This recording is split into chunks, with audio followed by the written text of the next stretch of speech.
일본의 2차 수출 규제 조치로 한일 갈등이 격화되면서 양국의 주식 시장이 동시에 폭락 사태를 맞는 등 일본 경제 보복의 부작용이 본격화되고 있습니다.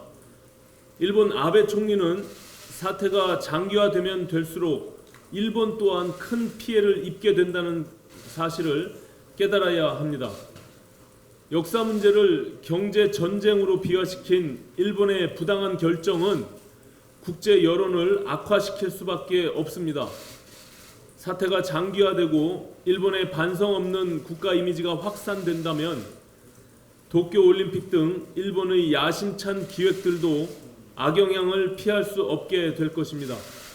일본 정부는 상황을 더 이상 악화시키지 말고 이쯤에서 출구 전략을 모색하는 것이 현명한 선택이 될 것입니다.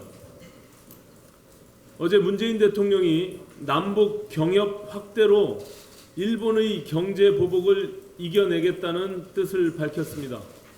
남북 경협이 장기적으로 우리 경제의 활성화에 긍정적인 영향을 미치는 순기능 효과를 기대할 수 있겠습니다. 그러나 남북 경협을 경제 전쟁의 해법으로 삼기엔 당장의 상황이 너무나 급박합니다. 문재인 정부는 남북 경협 등 그 길을 위한 중장기 대책 수립과 함께 한일 갈등의 조기 수습을 위한 외교적 해법 마련에도 집중해야 합니다. 그런 의미에서 어제 폼페이오 미국 국무장관이 한일 갈등에 대해 방관자적 입장을 표명한 것은 심각한 우려를 갖게 합니다.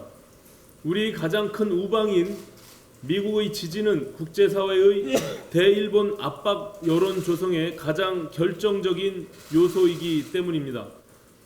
문재인 대통령과 정부에 당부합니다. 지금이야말로 문재인 정부의 외교적 역량을 보여줄 때입니다. 미국과 중국을 비롯한 국제사회의 지지 획득과 대일본 압박 여론 조성에 더 많은 역량을 투입하시기 바랍니다. 장기적으로 일본을 앞서는 것도 중요한 일이지만 사태를 조기에 수습하고 우리 국민의 피해를 최소화하는 것이 더 중요한 일이기 때문입니다. 선거제도 개편 문제를 다룰 정개특위가 공전되고 있는 이유는 민주당과 자유한국당이 서로를 믿지 못하기 때문입니다.